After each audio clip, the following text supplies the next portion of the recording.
Katie LaFalcha. Welcome to Irish Granny Tarot. This is video number 4 on our book on Dorothy Kilgallen and the Kennedy assassination, her life and her very mysterious death. So let's jump right in. We have a lot of ground to cover. This is a very dense with information book. It's not easy to just gloss over it. I don't want to. I want to do it justice. Strongly recommend this book. It's very well written. It's really interesting. It's a complicated story that deserves attention, and it doesn't hurt from a little rereading. And I have glossed over some names, some dates and things, places that don't change the story itself, but just take up a lot of time and add to the confusion. But if you want it, a fact by fact by fact view of the story, get this book. It's really a good book. Chapter 8, A Grand Design. So November 29th of 1963, LBJ wrote an executive order forming the President's Commission on Assassination of JFK, also known as the Warren Commission. Chief Justice Earl Warren in charge. This was an interesting group of people. Earl Warren, Richard Russell, who was a Georgia segregationist, Allen Dulles, who hated JFK. I mean, with a passion. Kennedy got him fired, if I'm remembering correctly. Former director of the Central Intelligence Agency, he oversaw the 53 Iranian coup d'etat, the 54 Guatemalan coup d'etat, the Lockheed U-2 aircraft program, the Project MK Ultra mind control program, and the Bay of Pigs invasion. A significant fact that must be mentioned here is JFK pressured Dulles to resign over the Bay of Pigs. That's a polite way of saying he fired him. On November 28, 61, Kennedy gave Dulles the National Security Medal at the CIA headquarters in Virginia. The next day, the White House released his resignation letter. Here's your hat. There's the door. What's your hurry? He had no official capacity within the CIA at the time of the investigation into Kennedy's death. He did not belong on the Warren panel because Dulles should have been one of the suspects, according to the book. Okay, who else was on this commission? Gerald Ford, associate of the CIA, associate of J. Edgar Hoover. He told Warren Commission secrets to Hoover throughout the whole procedure.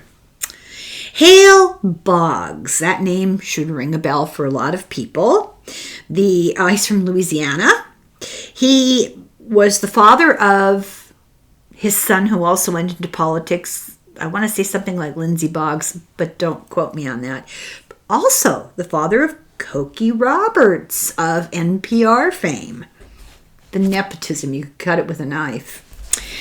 John McCloy, the international banker for reconstruction and development of the U.S. High Commission in Germany. What? Johnson was shrewd.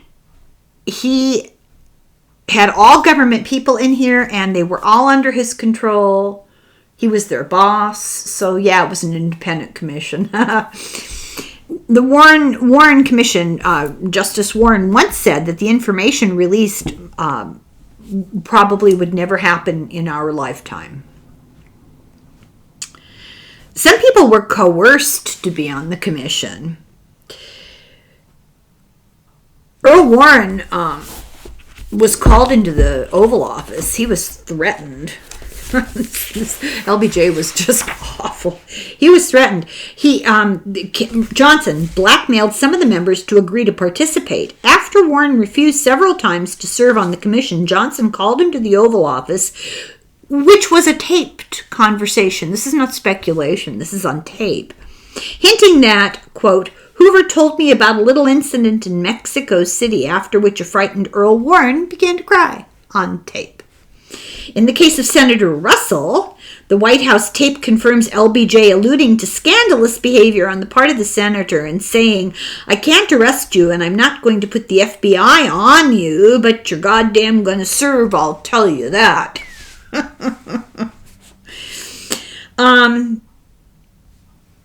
So he warned all of them that it was imperative they convince the public that Kennedy was killed by a lone assassin. There was no conspiracy, or they would be responsible for a Cold War showdown with the USSR. And according to the Johnson White House tapes book, 63 to 64, by widely respected historian Michael Beschloss, Johnson warned that this could check us into a nuclear war that could kill 40 million Americans in an hour. At least one member of the commission, Earl Warren, took this to heart. It was a way of Johnson instilling fear to make sure that nobody probed too deeply. Just get to my conclusion and get it over with and make it official. You got to ask yourself why. Let's see here. Convince the public there was a lone assassin, no conspiracy, and otherwise there might be a showdown with Russia and Cuba. Hoover wrote a letter to LBJ insisting that the KGB had information tying LBJ to the assassination plot. Warren relied on the FBI to investigate, and they screwed things up. This was not an independent investigation. There was a lot of nepotism going on, incestuous investigative groups. They were investigating themselves, essentially. The FBI was embarrassed by its own failures during the assassination, so they were really invested in this lone wolf theory because it would make them look a little less incompetent. Important records were destroyed, which is against the law. There was testimony to the Church Commission in 1978. This was the official congressional investigation into assassinations, which debunked the Warren Commission top to bottom and really showed that an awful lot of people allegedly perjured themselves.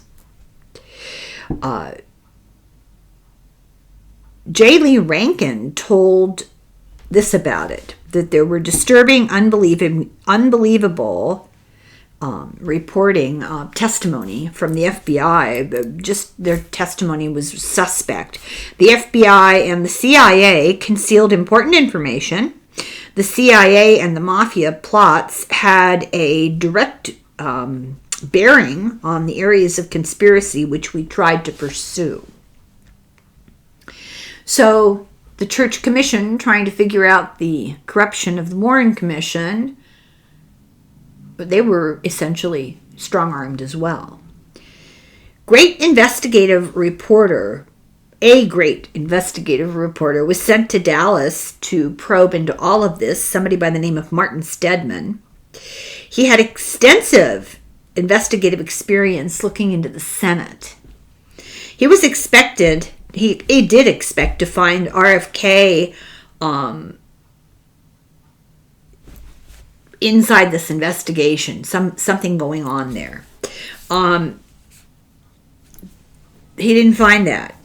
He found Ruby was linked to Jimmy Hoffa and partner in crime with Paul Dorfman and with a large number of law enforcement people. So this investigative reporter is uncovering all these links. It's like a spider web. He was stunned by talk of the interests of the FBI, and it was shocking. Excuse me, I'm getting hiccups.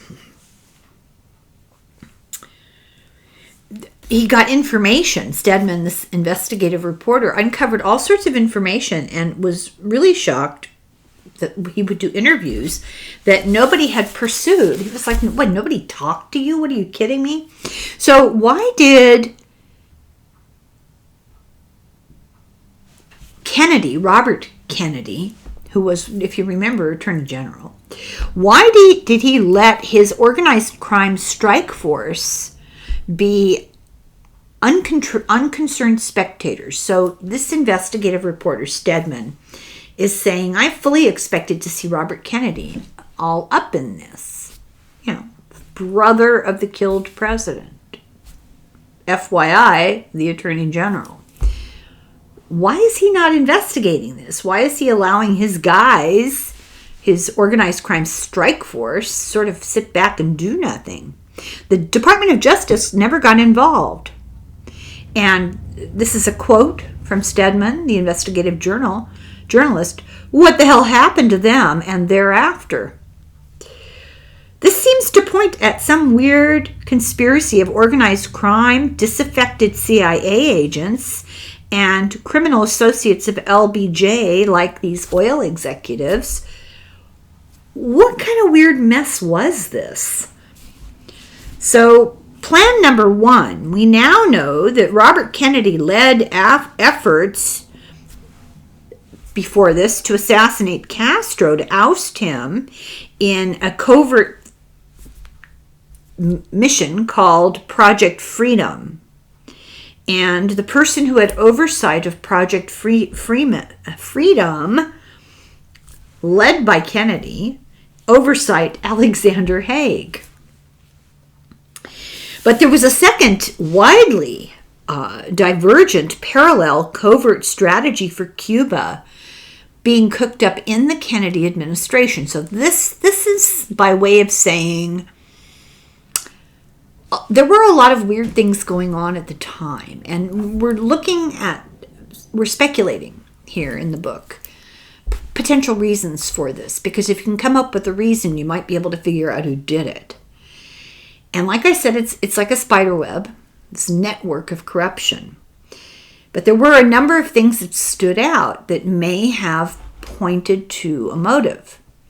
So the first was attempted assassinations of Castro, with Kennedy, kind of Robert Kennedy, running things. However, unbeknownst to a lot of people, John Kennedy also was considering making peace with Cuba. Well, we can try to kill Castro, but let's see if we can make peace with them, and whichever one works out, we cover all our bases. He would not give air support to the CIA invasion at the Bay of Pigs. He wouldn't do it. And instead, he cracked down on Cuban exiles doing freelance raids on Cuba. This created fury in Miami. So there was real hatred for John Kennedy in the expat Cuban exile community in Miami. He wouldn't give them the air support, the bombs, the military help that they wanted to try to overthrow Castro. And their attempt at the Bay of Pigs invasion was terrible. It fell apart. They really resented it. And Allen Dulles' name comes up again. In very early November of 1963, John Kennedy refused to rule out diplomatic settlements with Cuba. He was seriously considering making peace with Cuba. In early November of 1963, there was a meeting for a Cuban peace initiative.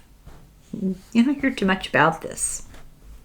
Castro, before November 26th, praised JFK as having the possibility of becoming the greatest president of the United States if he could bring peace to this situation. Meanwhile, his brother and Attorney General RFK created a partnership with organized crime to furnish assassins of Castro. This is all going on in parallel.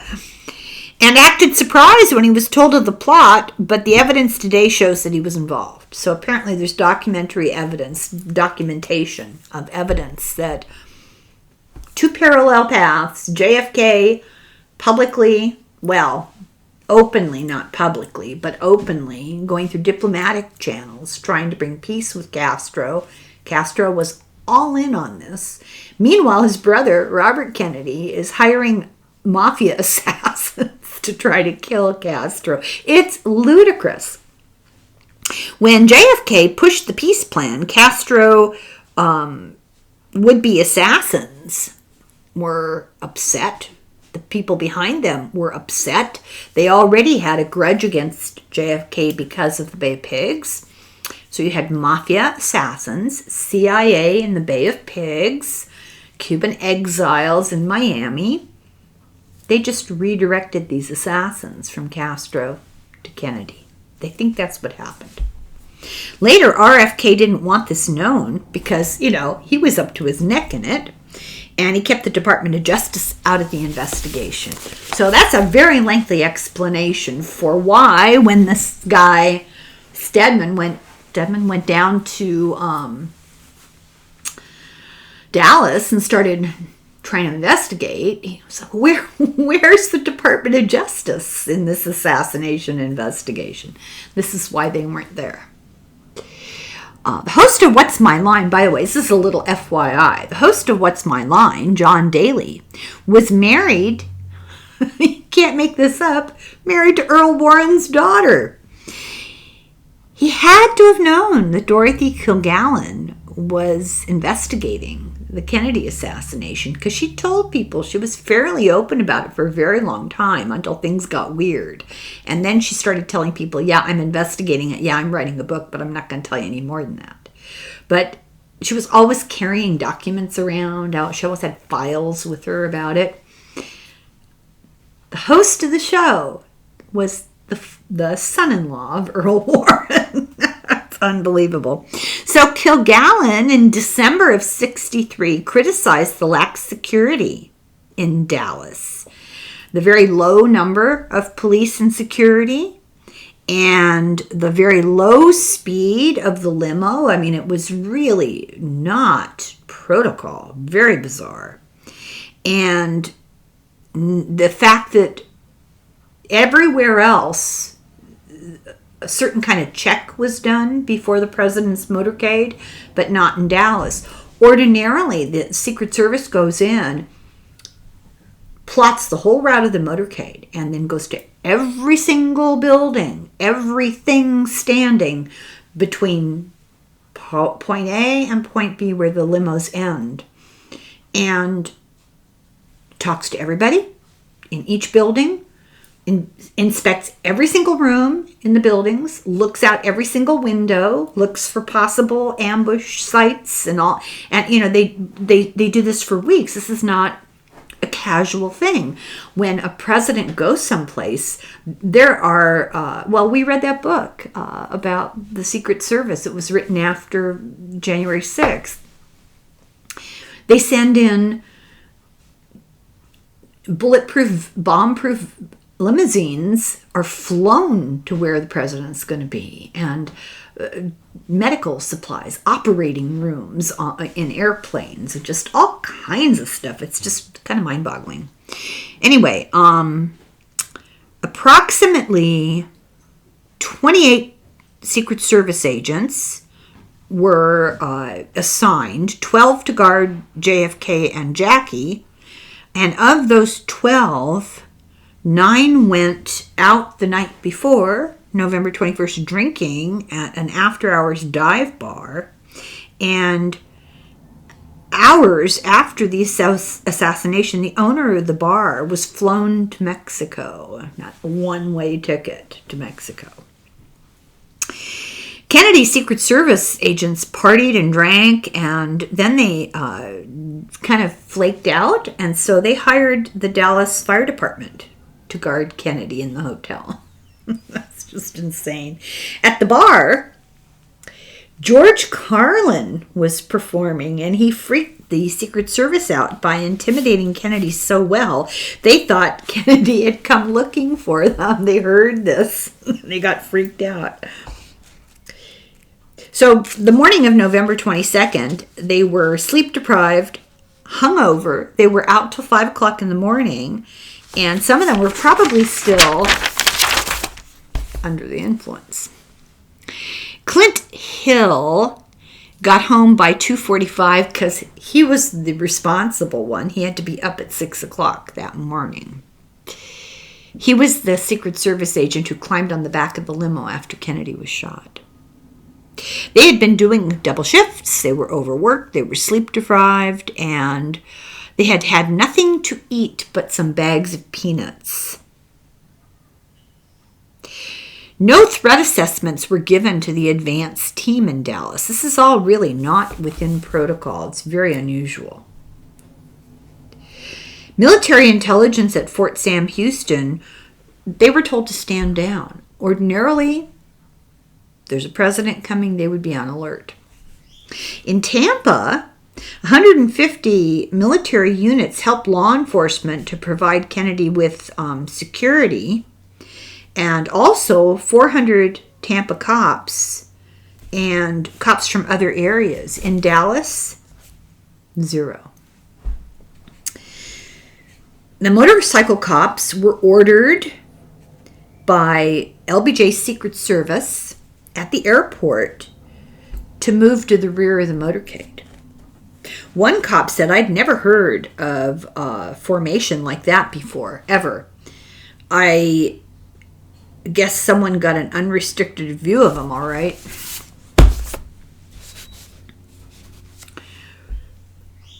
There had been previous plans that were much safer before November 21st, but they were changed early on November 22nd by LBJ's guys.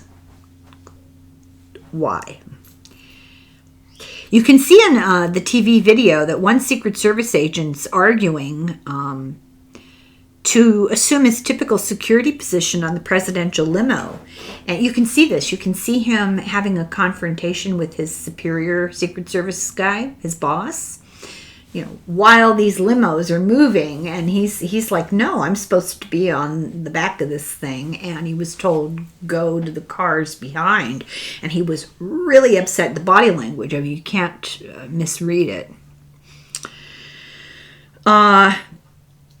The excuse that was made later was just stinks. He was described as, "I was just telling him I'll see you later. I'm going to lunch." What?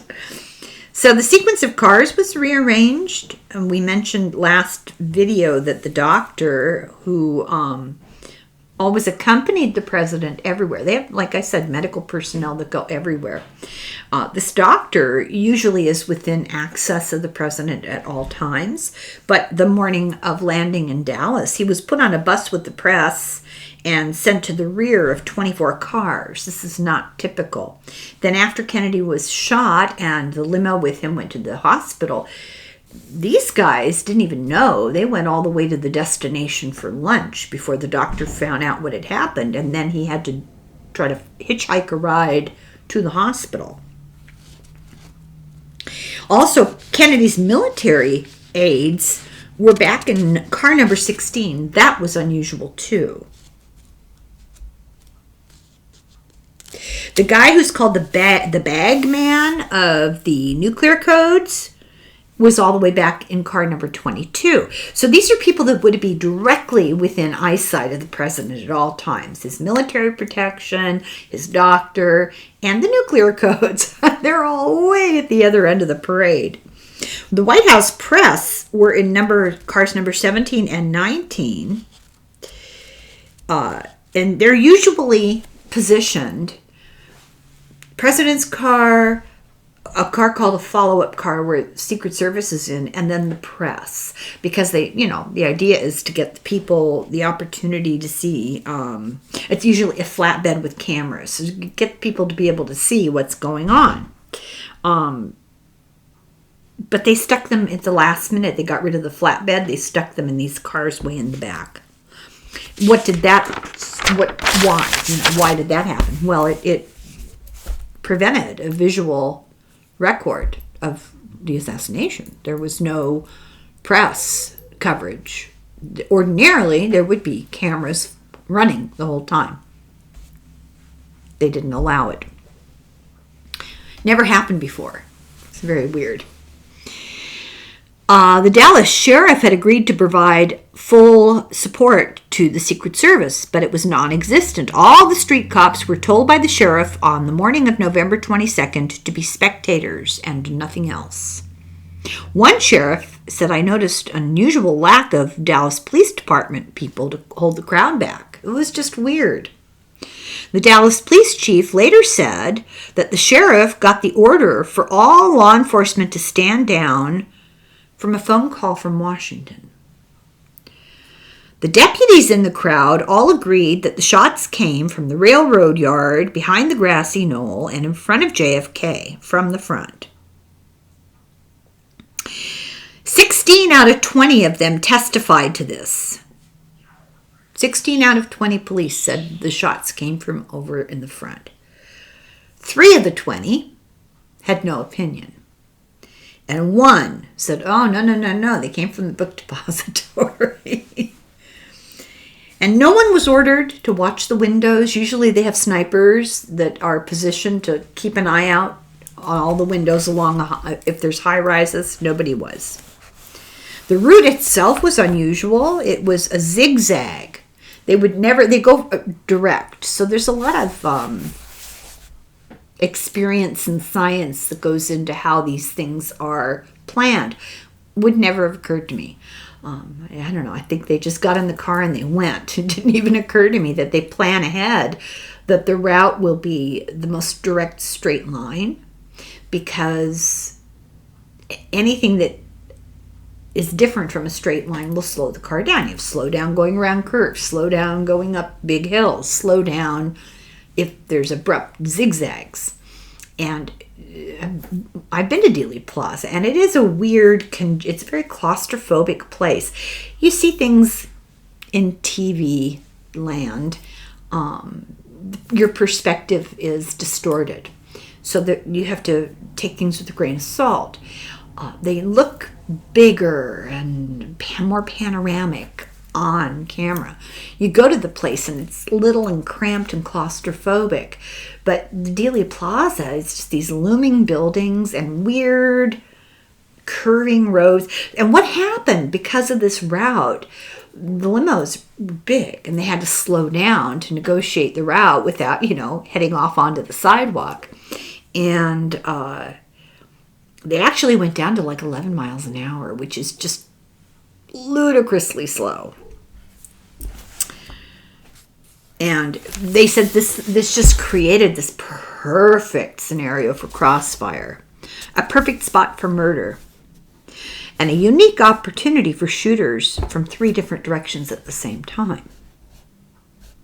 The FBI was not given the changes in the route and the details, and the question was asked later, was this so that Hoover would be unaware and not be able to intervene?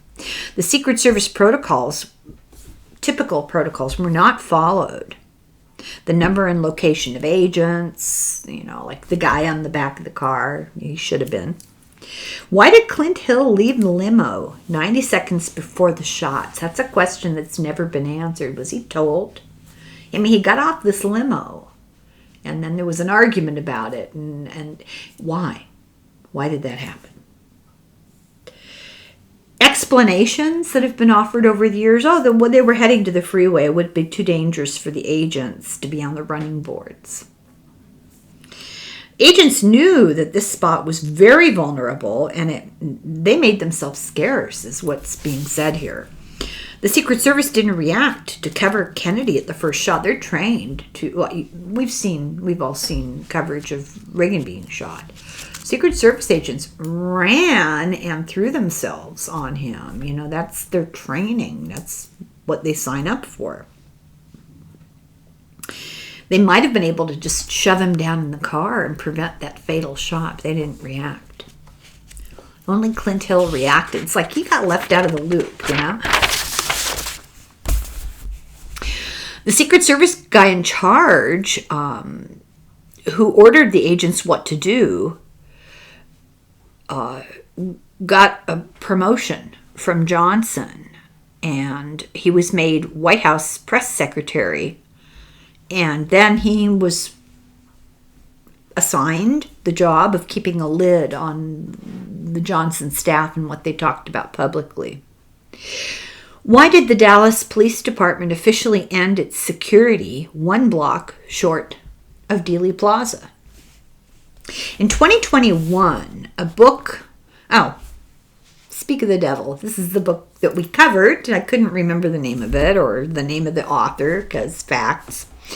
2021, a book on the Secret Service by Carol Leonnig. Great book, by the way. Says that Kennedy thought that his protection was excessive and gave the public the wrong impression that the Secret Service were told to back off. But this is inconsistent with Kennedy's statements to his wife and to his aides. So there was a false narrative created that has been passed on through time that Kennedy didn't want a lot of Secret Service. It's a bad look. And it flies in the face of what he told his wife, what he told his close aides, as he feared for his life. And he feared for their safety, too. The morning of November 22nd, he told Jackie, "We're heading into nut country today. Somebody might want to shoot me from a window with a rifle." And this is included in the official under oath testimony of Lawrence O'Brien. So why is this story that Kennedy refused security being told? Because he didn't refuse security. The guy in charge of the Secret Service in Dallas, his name is Floyd Boring, was never interviewed by the Warren Commission. Think about this. Let that sink in. In charge of the Secret Service in Dallas. Kennedy shot in Dallas. The head of the Secret Service in Dallas, never questioned by the commission investigating the assassination. He claimed he was at home on November 22nd. Later, he agreed that he went to Andrews Air Force Base to be with LBJ, and he flew to Washington, D.C. with Johnson, and then came back home to Dallas. It's not true. When he was back in D.C., he spent hours. He did not fly back home. He spent hours inspecting the Kennedy limo and the follow-up car before the FBI could do forensic studies on it. He claimed that he recovered bullet fragments. Nobody knows if this is true because they've never been handed in as evidence. He claimed he was never ordered to do what he did, but he flew with LBJ, so you have to wonder, why would he go personally and with a fine-tooth comb over the limo and the follow-up car before the official forensic investigation? The limo, this will blow your mind. The limo was shipped to Ford Corporation, in Dearborn, Michigan, and dismantled. Dorothy Kilgallen contacted Ruby's lawyer, a guy called Joe Tonhill, and another guy whose name might sound familiar, Melvin Belly, known as frequent representation for the mob. But he was a civil attorney. He didn't handle criminal cases. So why was Ruby hiring a guy who did not handle criminal cases? In 2021, there's a great description in Kennedy's Avenger, a book by Dan Abrams and David Foher. I can't read my writing. But you can, if you want to read the book, you'll be able to find it. Belli was an infamous character for engaging in courtroom antics. He has been called the greatest actor since Barrymore. Ruby's brother hired him, but how was he paid? Because Ruby's brother didn't have any money. He claims that he was impressed with Ruby's sincerity. Ruby's family were manipulated into hiring Belli. Belli helped LBJ and the CIA, not Ruby. So, just to put this all into perspective, a family with no money hires a famous mafia lawyer who's an expert in civil cases. And they were kind of strong-armed into hiring him. Somebody else paid the bill, and he had helped LBJ and helped the CIA with the work he did. He did not advocate for his own client. The Deputy Attorney General urged the Warren Commission to find Oswald was the lone gunman. RFK was still pursuing a coup in Cuba. In a memo from December of 1963, he was trying to establish a provisional government in Cuba with the full-scale U.S. military invasion. All this stuff was declassified in 1999. And the plan that RFK was cooking up was called AmWorld. JFK's description of RFK. Apparently, I felt like it was worth reading, so let's see what I said here.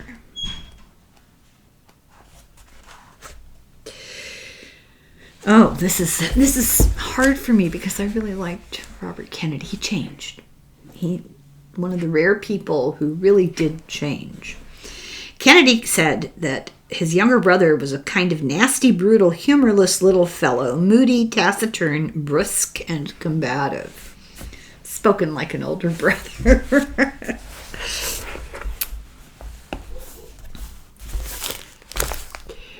Rumors that Robert Kennedy took cabinet powers and, for himself, and there was kind of an unofficial open revolt between cabinet members and RFK. Some said that he felt responsible for his brother's death, and he kind of, he felt like his work with this Cuba plan had led directly to his brother's death. But he doubled down after the assassination. Dorothy Kilgallen had insider information and probably knew about this plan already. She made vague reference to it in her column. She hinted. She couldn't come out and say, but she hinted. And it was enough of a hint that somebody in the know would have put two and two together. This woman seems to know more than she should. It was dangerous. April 7th of 1964, LBJ officially stopped all Cuba actions just out of the blue. He said, enough is enough. No more plans to assassinate Castro. Dorothy Kilgallen wrote in December of 1963 about how this assassination was all anybody could talk about all the time. And she said she got thousands of letters constantly about the Kennedy assassination. Please look into it. Please investigate it. Some voiced opinions about Ruby and sinister reasons for the shooting of Oswald. People were astute enough to realize something was fishy, but they didn't have the information, and they were hoping she would gather it. The Warren Commission was supposed to be fact-finding. They had permission, the Warren Commission did, to compel witness testimony and to grant immunity. There was a memo found to Hoover saying an article in Dallas paper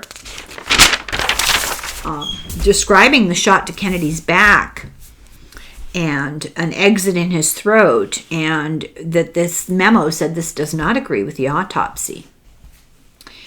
Kilgallen reported that the Dallas cops were known to party at Ruby's Club as a late-night after-hours hangout.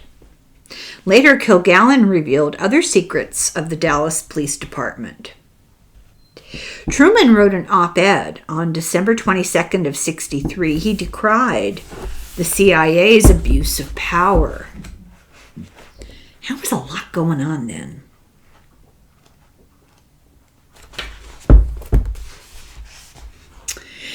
He bluntly told the American people, this is Truman, Harry Truman, former president. For some time I have been disturbed by the way the CIA has been diverted from its original assignment. It has become an operational and at times a policy-making arm of the government. This has led to trouble and may have compounded our difficulties in several explosive areas. I never had any thought when I set up the CIA that it would be injected into peacetime cloak and dagger operations. He went on and said, there is something about the way the CIA has been functioning that's casting a shadow over our historic position, and I feel we need to correct it. Okay. Okay. He talked about rogue elements, and he hinted at CIA involvement in Kennedy's death. This is Harry Truman. In the middle of the missile crisis, October of 1962, Oswald had moved to Dallas, and in 1 week he got a job with a company that had Pentagon contracts for the U-2 spy planes in Cuba. But Oswald was a defector. It was known that he was a defector who had lived in Russia. How did he get a job in a company that had high security because it was working with the U-2 plane? I mean, this is a government. I mean, it's crazy. How? Why? How did he get into a place where he would have had to have classified access? The question is, was he connected to intelligence to begin with? Was he a double agent? It's kind of what they're hinting at. He had a close friend, and I'm going to say this wrong, but I'm going to try. Mohrenschildt, who was a CIA associate and an associate of the Dallas Petroleum Club. He had a huge income. He was rich. He was classy and educated and I can't read my handwriting. Despotic. I don't think that's dissipated, maybe. But he was friends with Oswald. And then the question in the book was, really? This guy was a rich snob, a rich connected snob, a rich connected weird snob. And he's hanging out with this weird, defector, undereducated weirdo Oswald. Oswald moved to Dallas the day after Mohrenschildt visited Oswald in Fort Worth. Letters from Oswald with pictures were sent to defense corporations describing him as, this is talking about Oswald, describing him as skilled at photo manipulation. So there was recently a document that was released from the Freedom of Information Act, FOIA, a FOIA document. Mohrenschildt was being monitored by the CIA with E. Howard Hunt in charge of the division that was monitoring Mohrenschildt. So what are we talking about here? I mean, my head is spinning. There's just so much information. So there's this weird rich guy monitored by the CIA. Why? Associated with a low-life kind of nobody like Oswald, ostensibly. Why? It's kind of a direct... and Oswald's working for a company that has Pentagon contracts and high security clearance required to work there. What? What is going on here?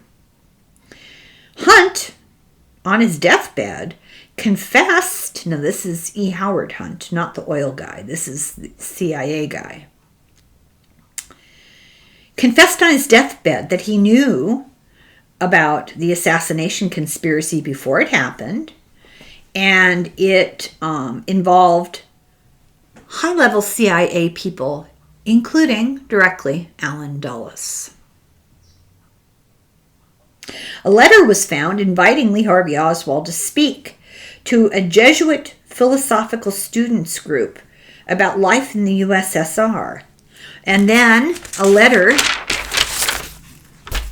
thanking him. So this stuff is all still classified. And there was a document found about Hunt that Oswald was used by the CIA before Kennedy was shot for intelligence purposes. So what we've got here are these, once again, this spider web-like network of weird people connected. The government, Pentagon, top secret, weird contracts with Russia, the CIA. And, big people, Dulles, LBJ, people knew about this stuff, and then Oswald's connected to them. The hint that some of the documents say that Oswald infiltrated communist revolutionary groups for the CIA. He interacted with anti-Castro groups funded by the CIA. There are recent assertions that an investigation into these activities was obstructed. Oswald dealt with this group and, these Free Cuba and other groups. And this group was associated with the CIA and also associated with New Orleans and intelligence agencies. If anyone else's head is spinning, it's not you. The story is nuts. And people have been commenting on how much they're enjoying the book. And I keep saying, stay tuned, because this story gets crazy. And it's going to get crazier. Here's where it starts or continues. Brett Kavanaugh, Justice of the Supreme Court, sabotaged efforts to hold the CIA with their money accountable. And he made that pronouncement the same day that Trump announced him as a nominee for the Supreme Court. What's this implying? This is implying the secret's still being kept at the highest levels, and people are rewarded for keeping it secret. Oswald's Fair Play for Cuba was in the same building as this guy Bannister. Guy Bannister. There's all these names should ring a bell. If you're as old as I am, they really ring a bell. Guy Bannister was an ex-FBI guy, and the building that Oswald, with this Fair Play for Cuba meetings, were held in. This building was a hub for the U.S. intelligence agencies in New Orleans. Guess who had their office across the street? The Secret Service. Upstairs was naval intelligence, and the FBI and the CIA both had their intelligence offices across the street. And who's working in the middle of all this? Lee Harvey Oswald. He worked for a company called Riley Coffee, and the owner was an active anti-Castro guy. But Oswald was pro-Castro? What? It is intentionally contradictory. It is confusing. This is the truth. These are the facts. His boss was a big, gigantic anti-Castro guy. Lee Harvey Oswald worked there and had meetings of Fair Play for Cuba there. They were pro-Castro. And they were surrounded by the headquarters of the Secret Service, the FBI, and the CIA, all like across the street and in the same building. Lee Harvey Oswald didn't work a whole lot for this company. He hung out and chatted people up. He hung out at the garage next door where the FBI parked all their cars. This was his job for the coffee company. Dorothy Kilgallen went to New Orleans to investigate this. Bannister was very far right and frequently talked with J. Edgar Hoover. He hired students to monitor the communist movements and leftist activists on campuses and said all of this was Stalin's plan to create dissension between the races. This is his right-wing talking point. What a surprise. Oswald was hired to keep an eye on Marxists. So what they're doing is and the book actually names it, they're calling him an agent provocateur. He sheep-dipped CIA. No, I'm sorry. The CIA sheep-dipped him. Sheep-dipped is a term. And it means creating a new ID, like putting a veneer on somebody, hiding their true identity. Oswald was jailed for a sidewalk scuffle. And when they put handcuffs on him, he requested to speak to the FBI. And he was given a private FBI meeting. So, you turn on YouTube and look at police body cams. They're constantly arresting people for DUIs, for getting into little arguments with people that get out of control. And, they usually end up getting more charges just for resisting arrest when the cops try to put the handcuffs on them than they would have for whatever little thing they've done that's wrong. And it's not a big deal. And if one of those guys got arrested and started screaming for the FBI, do you think it's likely they'd get a meeting with the FBI? Lee Harvey Oswald did. The papers documenting this meeting, they were burned. So, Oswald was on a radio debate. Now, this is a guy with no education who's supposed to be a dum-dum. He was on the radio doing a debate, communism versus capitalism. And he was articulate. He defined himself as a Marxist. And speculation is this whole thing was done deliberately. They got the job for him to do this as their representative, to set him up as a fall guy. They could point and say, see, listen to what he said on the radio. October of 1963, the CIA in Mexico City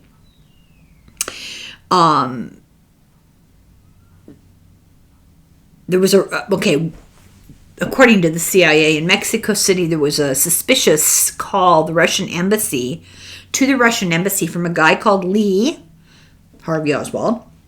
And he was calling, because the CIA, of course, is spying on the Russian embassy in Mexico City.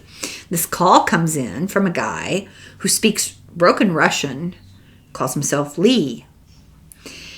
Counterintelligence Chief J. Angleton, and I think his name is Jesus, and I'm not making that up.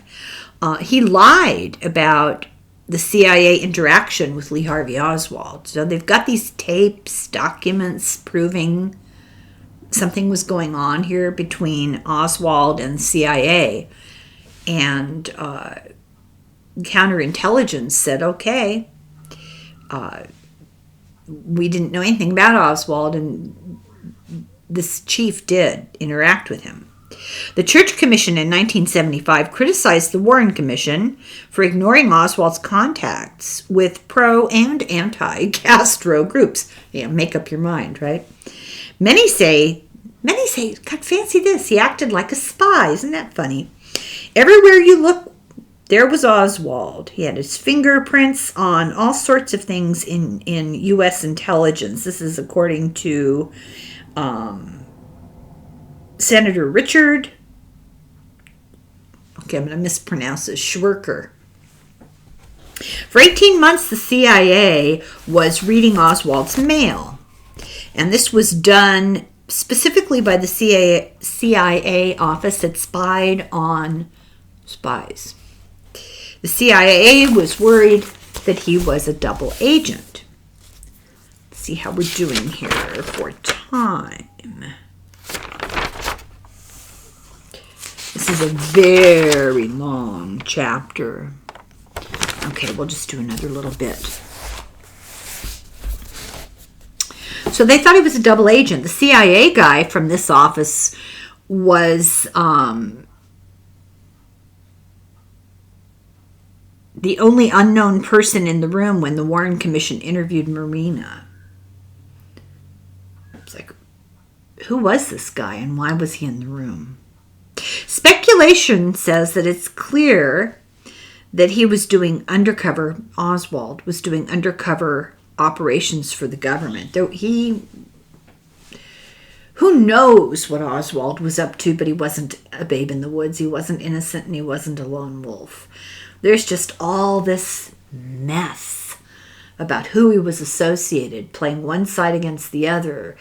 Russia, pro-Castro, anti-Castro, CIA, not CIA, FBI, not FBI. What the heck was going on? And how did he keep track of it? Anyway, there are no tapes of Oswald being questioned by the Dallas police or the FBI. They claim they didn't have the means to do it. Okay, somebody shoots the president because they're convinced, that's their story. They're sticking to it. So allegedly, somebody shoots the president. You're interrogating him. No record of it because, oh God, we can't find a tape recorder. Here's the problem. In the Dallas Police Department building where Oswald was interrogated, right across the hall from the homicide department where he was interrogated was a dedicated recording room with all the equipment they might have needed. Dorothy Kilgallen says that the government suspected Oswald, and they suspected something was up with him, and they didn't want the public to know.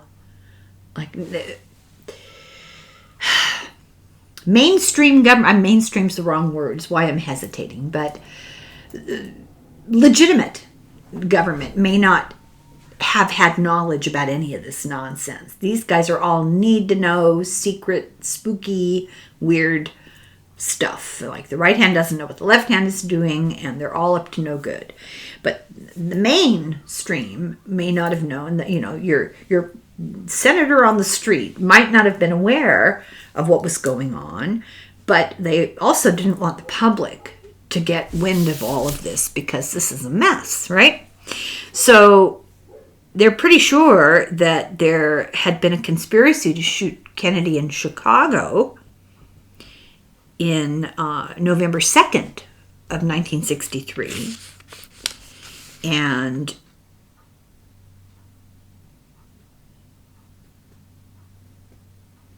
he was scheduled to do, I've forgotten about this, it's been a while since I read this. He was scheduled to do the coin flip at the Army Air Force football game in Chicago. And the motorcade had included similar problems as the situation in Dallas. And they had a feeling that, in retrospect, they had a feeling that, okay, there must have been a conspiracy in Chicago when he came for this game, that something was going to happen. Look at what, there was wacky stuff going on with his motorcade there. Hoover notified the Secret Service on October 30th that there was a 4-man hit team with rifles that were paramilitary fanatics. At least one of them probably Cuban, and the tip came from a reliable informant, somebody called Lee. Did Oswald save Kennedy from assassination in Chicago? The next day, near the route, a landlady close to the route told the Chicago cops that 4 men arrived with telescopic rifles and an outline, like a map, of the motorcade. 2 were detained by the police, 2 got away, and the Secret Service took no prints and no IDs of the 2 that got caught. In January of 95, the Secret Service was alleged to have destroyed documents that were requested by the Assassination Records Review Board. The agent who blew the whistle on all of this investigation and the Secret Service's failure, he was arrested under fake charges of bribery. He was convicted. Witnesses later admitted that they lied in court to get this guy convicted. He served several years in federal prison for whistleblowing in relationship to a plot to shoot Kennedy a little bit earlier in Chicago. After Biden was inaugurated, his first pardon was this guy. You can't make it up. Okay, I'm going to stop here because this just goes on and on and on, and this is the perfect time to quit. So this is the end of video number 4. And I hope this is not too disjointed, too confusing. I would say stay tuned for the rest of it. It's really interesting. It's complex. It's a Gordian knot of deception and crime. But it's really interesting. And it gets even more interesting. And once again, I would recommend, if you're enjoying this narration of the synopsis of the book, you're going to want to read the book. It's a really good book. And fingers crossed, all things being equal, we're going to get to talk with the author. So if you have questions for her, send them in the comments. So I hope you're enjoying this. And I know I hate to stop because I want to keep going forward. And I've already read the book. But I'll be back. And in the meantime, Slán go fóill. Sláinte.